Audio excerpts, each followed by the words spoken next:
आजचा आपला माजी विद्यार्थी शिक्षक मेळावा 2023 आपली बॅच 2002-2003 पास आउट ही अशी आपली 10वीची बॅच. आता मी समोर आलेलो आहे, ठीक आहे, कार्यक्रम कोऑर्डिनेट झाला सर्वांच्या मुळे. पण सर अशी एक खोली आहे, त्या खोलीमध्ये एवढ्या बॅग सगळ्या भरून ठेवलेल्या आहेत ना आठवणीच्या. आता कुठली बॅग सोडायची हा माझ्या पुढं मोठा प्रश्न पडलेला आहे. सुरुवात नेमकी कुठून करायची. तर थोडा वेळ झालेला आहे, पण एक संक्षिप्त स्वरूपात मी इथं माझं मत, माझ्या बॅच कडूनच एक आपल्या शिक्षकांविषयीचं मत मी इथं थोडक्यात मांडेन. तर मला सुरुवात करायची आहे मी आल्यानंतर, कारण मला माहिती होतं, मी बऱ्याच वेळा ग्रुपवर हा मेसेज पण टाकला की आजचा दिवस हा मौल्यवान असणार आहे. असाल त्या दिवशी तर साक्षीदार, नसेल तर मुकाल. तर बऱ्याच वेळा मी ते सगळ्यांना पुशअप करायचा प्रयत्न केला आणि हा आजचा कार्यक्रम कोऑर्डिनेट झाला. हे मी ठीक आहे पडद्या पुढचा आहे, पण पडद्या मागचे सगळे कलाकार इथं समोर आहेत. या सर्वांच्या कोऑर्डिनेशनमुळं हे आजचं आपलं भेटणं, ही आपलं आजचा स्नेह मेळावा शक्य झाला. तर आपल्या ज्ञानाचा जगाला फायदा होत आहे, ठीक आहे. मी असा विचार केला, माझ्या माणसाला का नाही. तर या गोष्टीनं या गोष्टीचा मी जास्त विचार करून मी गोष्ट मनावर घेतली आणि त्यासाठी सर्वांनी साथ दिली आणि हा आजचा दिवस शक्य झाला. खूप साऱ्या अडचणी आल्या. अडचणी अशा म्हणजे कधी कधी असं वाटायला लागलं, सुदर्शन, मी, मनोज असेल, संभाजी असेल, अरे काय करायचं, होणार का नाही. आपण तर सगळ्यांना फोन करून बसलोय, पण काय करायचं, रिस्पॉन्सच नाही. पण सर्वांना खात्री होती ही आठवणीची शिदोरी 20 वर्षानंतर भेटतोय, ठीक आहे. रिस्पॉन्स मिळत नाही, पण सगळ्यांना रिस्पॉन्स देण्यासाठी टाइम नसतो, पण त्यामध्ये नक्कीच सगळे सहभागी होतील त्या दिवशी अशी आमची खात्री होती. आणि ती खात्री आज म्हणजे सत्यात अवतरली हे दिसत आहे. तर सर्व शिक्षकांनी त्यांची मनोगत व्यक्त केली की ठीक आहे. माझा परिचय सुरुवातीला मी करून देईन. माझं नाव दीपक शंकर रासकर, माझं मूळता गाव येडेनी पाणी. तर मी या गावचा भाचा आहे. वसंत पडवळे, दादासाहेब पडवळे हे माझे मामाश्री. तर दुर्गम भाग आणि दुर्गम परिस्थिती असल्यामुळं मला त्यांनी इकडेच काबीज केला अगदी जन्मल्यापासून. म्हणजे जन्मल्यापासून माझ्या आजीनंच माझा इथं सांभाळ केला. अगदी वयाच्या 19व्या वर्षापर्यंत माझी सर्व जडणघडण ब्रह्मनाळमध्ये झाली. गावामध्ये माझी ओळख कमी आहे, थोडक्यात ओळखतच नाहीत, पण ब्रह्मनाळमध्ये माझी म्हणजे मला माझं गाव जे आहे ते ब्रह्मनाळ असं वाटतं. तर सर्व शिक्षकांकडून जी मनोगत व्यक्त झाली. तर सध्या मी इलेक्ट्रॉनिक्स अँड टेलिकम्युनिकेशन इंजिनिअरिंग या क्षेत्रामध्ये असिस्टंट प्रोफेसर या पदावरती सिंहगड इन्स्टिट्यूट ऑफ टेक्नॉलॉजी या संस्थेमध्ये कार्यरत आहे. गेली 14 वर्ष 2009 ला मी पास आउट झालो. डांगे कॉलेजला मी, निलेश आणि मनोज आम्ही तिघं बॅचमेट. मी इलेक्ट्रॉनिक्सला होतो, मनोज मेकॅनिकलला आणि मनोज इलेक्ट्रिकलला आणि निलेश मेकॅनिकलला. तर बरीच आमची बॅच वेगवेगळ्या क्षेत्रामध्ये अशी विस्फारली आणि तिथं सर्वांनी अगदी उल्लेखनीय अशी कामगिरी केलेली आहे. तर यानंतर 14 वर्ष मी 2009 नंतर 14 वर्ष मी भारतीय विद्यापीठामध्ये काम केलं असिस्टंट प्रोफेसर या पदावरतीच. पण एक जस्ट 6 महिन्यापूर्वीच माझी मिसेस ही ME कॉम्प्युटर आहे. दोघांना या संस्थेनं SIT अपॉर्च्युनिटी दिली, त्यामुळे मी जस्ट एक 6 महिन्यापूर्वी स्विच केलं. लोणावळा या ठिकाणी मी आहे. मी पनवेलमध्ये राहतो. माझं जे घर आहे ते एक्सप्रेसवेच्या अगदी 5 मिनिटाच्या अंतरावर आहे. मी बऱ्याच वेळा ज्यावेळी कॉन्टॅक्ट होतो सरांशी, मी नेहमी सांगतो, मुंबईला जर कोण येणार असेल तर मुंबईला आज ट्रॅफिक मध्ये जायच्या अगोदर मी भेटतोय आणि ट्रॅफिक मधून बाहेर पडल्यानंतर मी भेटतोय.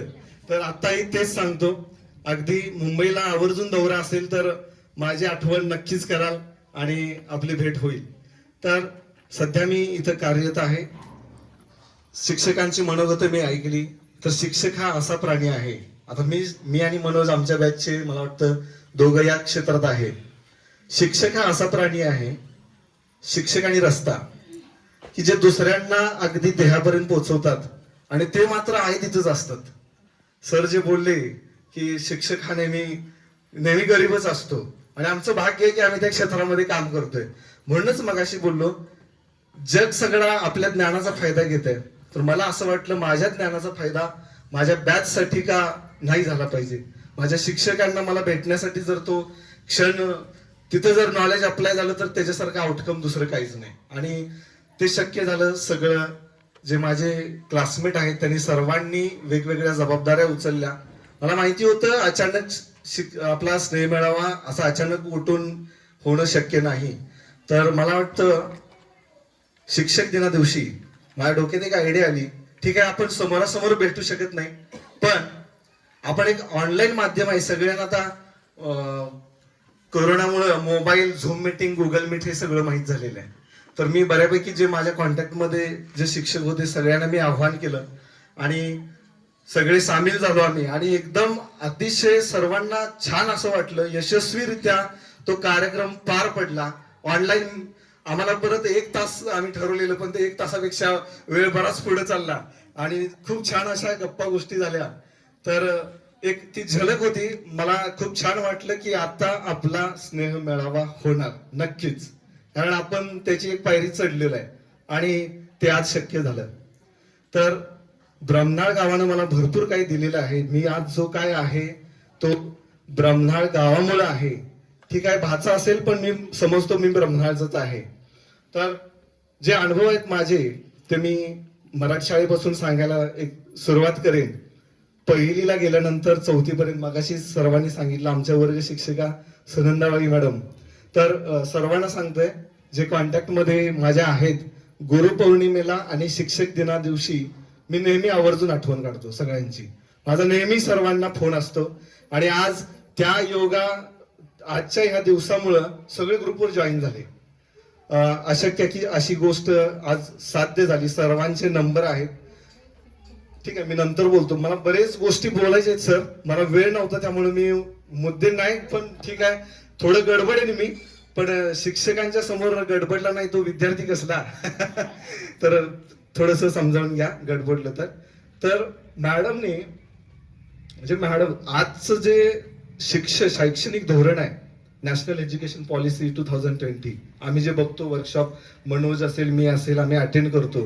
तर आज शासनाच्या लक्षात आलंय की ह्या पेशामध्ये किती आमूलाग्र बदल झालाय. अगोदर त्या गोष्टींना महत्व दिलं जात नव्हतं, मात्र त्या गोष्टी होत होत्या. पण आता त्या गोष्टींचं खरंच महत्व आहे आणि ते आता होत नाहीये.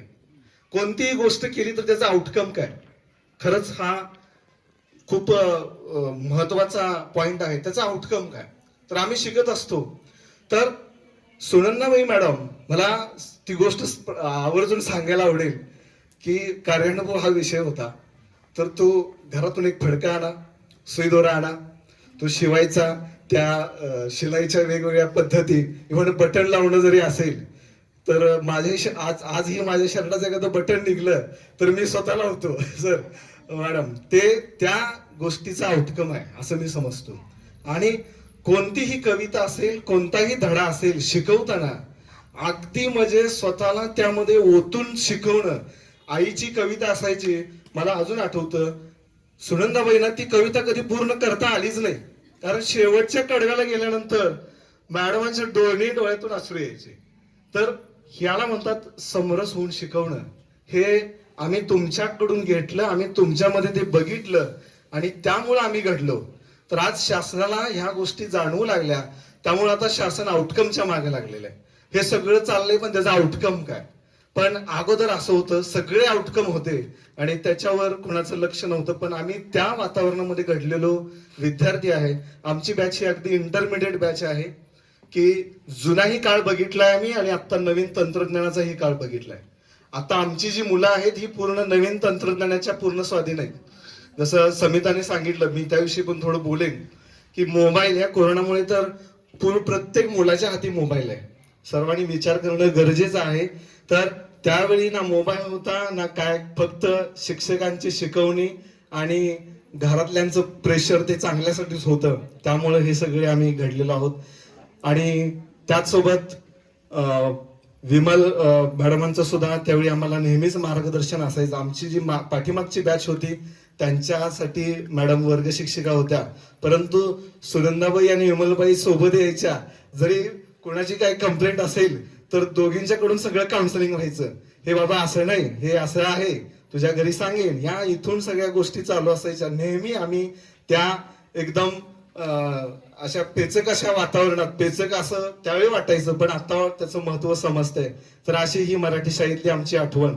यानंतर आम्ही हायस्कूलमध्ये आलो. तर हायस्कूलमध्ये आल्यानंतर थोडस माझा एक पर्सनल विषय येईल यामध्ये. मी 5वीला इथं नव्हतो, कारण मला माझ्या आई वडिलांनी मग तिकडं स्कूलला घातलं, कुठं एडणीपाणीला. पण मी तिथे गेल्यानंतर तिथलं वातावरण, मगाशीच मी बोललो की दुर्गम अवस्था आणि दुर्गम भाग, मी तिथलं वातावरण बघितलं आणि आपल्या ब्रह्मनाळच्या वातावरणाची मला नेहमी आठवण व्हायची. मला तिथं करमलंच नाही 5वीमध्ये. घरात सांगितलं सर्वांना मला नाही पुन्हा ब्रह्मनाळा जायचंय मामांच्याकडे, घरातले ऐकायला काही तयार नाहीत. मग त्यावेळी माझी निर्णय क्षमता त्यावेळी एकदम काय म्हणायचं डेव्हलप झाली. मी एक दिवस असा निर्णय घेतला, न सांगता ब्रह्मनाळ निघून जायचं, काहीतरी स्टंट करायचा, म्हणजे ह्यांना लक्षात येईल की हे इथं थांबणार नाही हे पोरग. तर मी असाच न सांगता निघून आलो. मला सगळे शोधत आले. मग त्यावेळी सगळ्यांना कळलं की हे आता पोरग ऐकणार नाही, हे ब्रह्मनाळमध्येच थांबणार आहे. आणि मला त्यावेळी कळालेलं की ब्रह्मनाळची पांढरी काय आहे, इथलं वातावरण काय आहे, हा मला त्यावेळी फरक कळाला. आणि त्यावेळी मी तो निर्णय घेतलेला. तर 6वी मध्ये मी पुन्हा इथं दाखल झालो.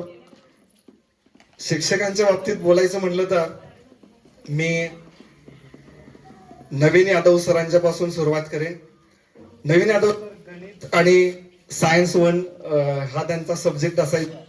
तर सायन्स 1 मध्ये आता जे आम्ही इंजिनिअरिंगचे प्रोफेसर ज्या भाषेत बोलतो, ज्या गोष्टींना महत्व देतो, अगदी हा सेम पॅटर्न त्यावेळी नवीन यादव सर आमच्या सोबत राबवायचे. लेक्चर हे कसं इंटरॅक्टिव्ह असावं, लेक्चरला नुसतं वन वे कम्युनिकेशन नाही पाहिजे, पुढून सुद्धा काहीतरी आले पाहिजेत. असं त्यावेळी मला सरांचा अजून तो सायन्स 1 मधला कन्सेप्ट आठवतो. आणि त्यामध्ये बरेच जण जंबल व्हायचे. दृष्टी सातत्य हा कन्सेप्ट सरांच्यामुळं, त्यामुळे एवढं कन्फ्युजन व्हायचं आणि ते पाहण्याचं असंगत आचरण.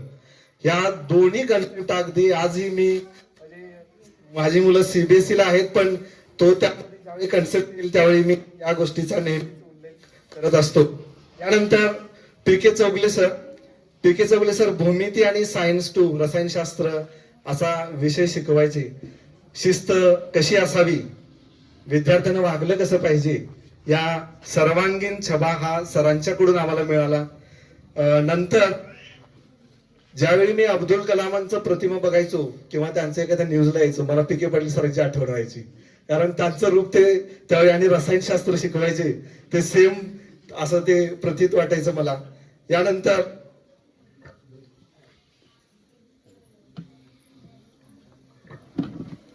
होनमाने मॅडम इतिहास शिकवायच्या. तर इतिहासाच्या गोष्टी एक रिअल टाइम एक्झाम्पल देऊन कशा समजावून सांगायच्या. नंतर जिथं पाठांतर गरजेचं आहे तिथं पाठांतर कसं करायचं, आणि जिथं समजणं गरजेचं आहे त्या गोष्टी होनमाने मॅडमांनी शिकवल्या. यानंतर बिरणाळे सर आम्हाला इंग्रजी शिकवायचे. सर नेहमी आले की अगदी शिस्तीमध्ये असायचे. सरांच्याकडूनची शिस्त म्हणजे अगदी गाडी या गेट मधून आत आल्यापासून ती अगदी स्टँड पर्यंत लावायपर्यंत सगळं इथं जे हा प्रांगण जे होतं ते पूर्ण असं शुकशुकाट व्हायचा. तर एवढी सरांची शिस्तप्रिय अशी वागणूक आम्ही त्यावेळी अनुभवली. त्यामुळं बरंच काही शिकायला मिळालं. नंतर पाटील AB सर सायन्स आणि गणित सर आम्ही वेगळ्या डिव्हिजन मध्ये असल्यामुळे कदाचित जास्त म्हणजे तुमचा टीचिंगचा आम्हाला म्हणजे हे नाही, पण तुम्हाला आम्ही बघायचो, तुमच्याही वागणुकीची सवयीची आम्हाला त्यावेळी चांगली माहिती होती. नंतर RB पाटील सर आमच्या वेळी मुख्याध्यापक होते. RB पाटील सर नेहमी भूमिती शिकवायचे. आणि मला अजून आठवतं 10वी मध्ये भूमिती हा सगळ्यात आवडता विषय कोणाला होता तर शैलेश नरुटे. तर सगळ्यात त्याचा आवडता विषय. सरांनी ते भूमितीचे प्रमेय, सरांनी एक क्वेश्चन विचारला की तिथं नेहमी बोट उभं असायचं, नेहमी तो उत्तर द्यायचा. तर भूमिती हा सर RB पाटील सर शिकवायचे. सरांनी त्यावेळी एक मुख्याध्यापक आणि तो भार स्वीकारून बाकीच्या गोष्टी विद्यार्थ्यांशी इंटरॅक्टिव्ह कसं राहायचं या गोष्टी सर्व आर.बी. पाटील सरांनी सांगितल्या. यानंतर वाघमारे सरांविषयी जास्त बोलायची गरज नाही, सर्वांना माहिती आहे. प्रत्येक लेक्चरला नवीन सरांचं ते अलंकारिक भाषा, नंतर वेगवेगळे त्यावेळी कळायचे नाहीत पण ते शब्द फोड वगैरे, धृणगडे रथ पुंगत नाही पुंगत, ह्या गोष्टी त्या अजूनही आठवणीत आहेत सर. त्या अलंकारिक गोष्टी आताच्या विद्यार्थ्यांना मला माहित नाही आहेत का नाही, पण एवढ्या अवघड गोष्टी, मराठीचं व्याकरण अवघड असायचं, पण त्या गोष्टी वाघमारे सरांनी अगदी हसत खेळत शिकवल्या. यानंतर जुने यादव सर सायकल एक पिशवी असायची आणि मला अजून सर मुद्दाम आपल्या गावाच्या वेशीपर्यंत सायकल चालवत घेऊन जायचे.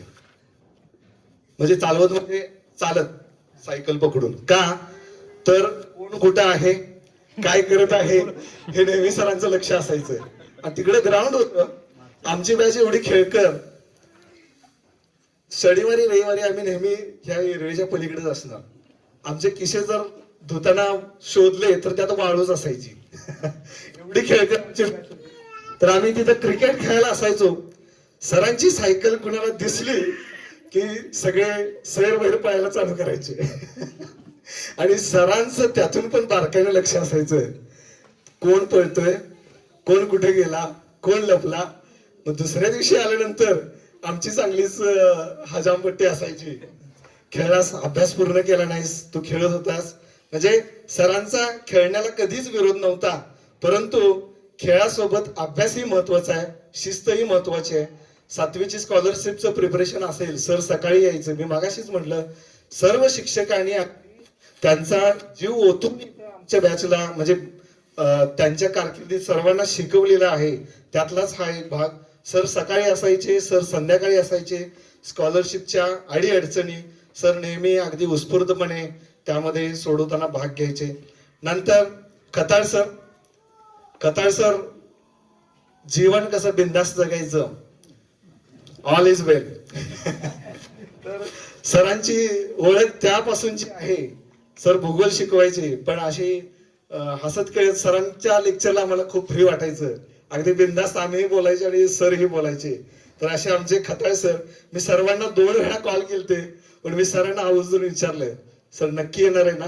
तर म्हणले येणार आहे रे, तुला आल्यावर मग कळेल. तर सर आमच्या विनंतीचा मान राखला तुम्ही, कारण सर थोडे दूर तुर्चीला राहतात वगैरे, त्यामुळे मला थोडंसं वाटत होतं, पण सरांची उपस्थिती आवर्जून आज आहे. नंतर आदमाणे सर इंग्रजी शिकवायचे. तर इंग्रजीचं व्याकरण अगदी सिस्टमॅटिकपणे कसं शिकायचं, नंतर बरीच पुस्तक आहेत इंग्रजीचं व्याकरण शिकायला, पण आम्हाला ते पुस्तक जे आहे ते आमच्या सोबत होतं आदमाणे सरांच्या स्वरूपात इंग्रजीचं व्याकरण शिकताना. तर सर खूप खूप धन्यवाद त्या तुमच्या शिकवणीबद्दल.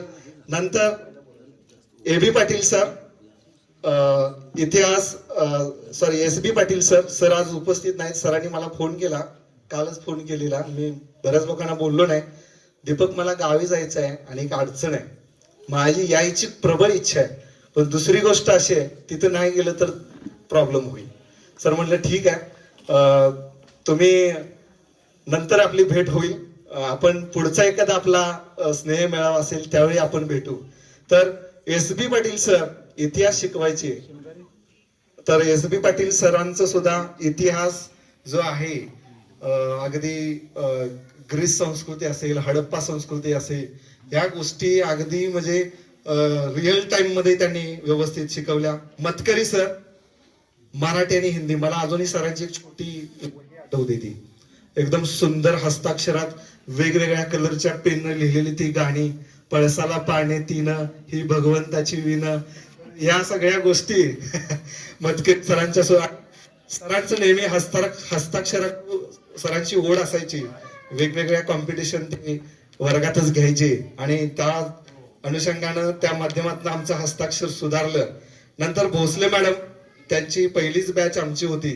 मॅडम हिंदी शिकवायच्या. मॅडमांनी जसं मगाशी सांगितलं त्यांची ब्रह्मनाळला नियुक्ती झाली आणि आमची पहिलीच बॅच, परंतु त्यांनी अतिशय उत्कृष्टरित्या हिंदी हा विषय आम्हाला शिकवला.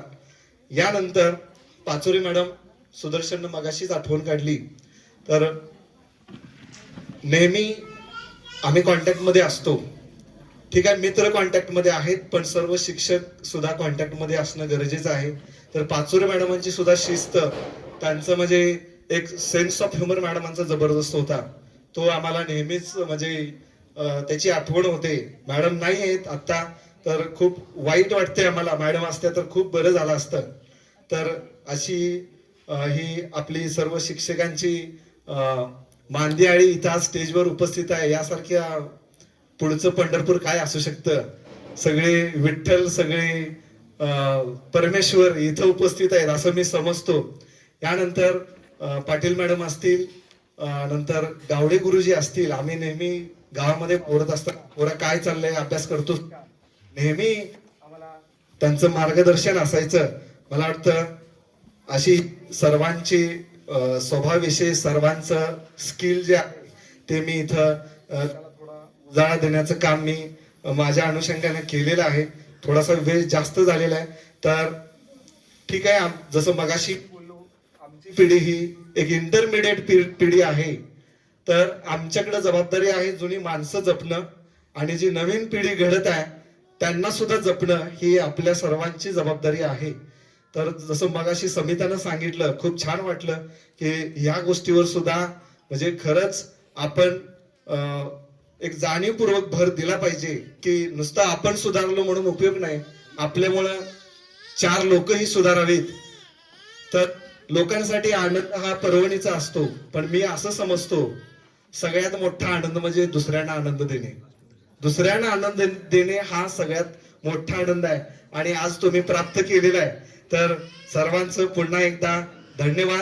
सूत्रसंचलनाची धुरा यमगर सरांनी आज इथं पार पाडली. यानंतर इथं आयोजन करायचं असं मी ठरवल्यानंतर कोळी सरांनी माझ्या प्रत्येक कॉलला, माझ्या प्रत्येक व्हॉट्सअप मेसेजला अगदी उत्स्फूर्तपणे एक प्रॉब्लेम आहे तर तो कसा सॉल्व्ह केला जाऊ शकतो असं कोळी सरांनी इथं संपूर्ण केलं, आणि त्यांनी आजच्या कार्यक्रमासाठी सपोर्ट दिला.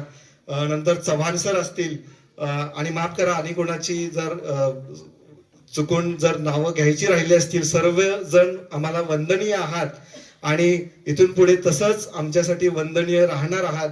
आणि आजपासून आमची जबाबदारी आहे. ठीक आहे, आज आपण दुसरी पायरी चढलेलो आहोत. आठवणी या अगदी लोणच्यासारख्या असतात, जसजसे दिवस जातात तसतशी त्याची चव ही अशी स्वादिष्ट होत असते. तर 20 वर्षानंतर आपला हा योग आज जुळून आला. सर्वांच्या कोऑर्डिनेशन मध्ये ह्या गोष्टी शक्य झाल्या, आणि एक आमच्या बॅचची जबाबदारी म्हणून मी आज जे उपस्थित शिक्षक आहेत, कोळी सर असतील, यमगर सर असतील, यांना एक माझी विनंती आहे की सर, शाळेच्या बांधकामासाठी मदत करायला आम्ही एका पायावरती तयार आहोत, पण थोडस मी म्हणजे संपूर्ण बॅच प्रत्येकाला जमेल तसं इंडिव्हिज्युअली आम्ही नक्कीच यामध्ये जबाबदारी घेऊ.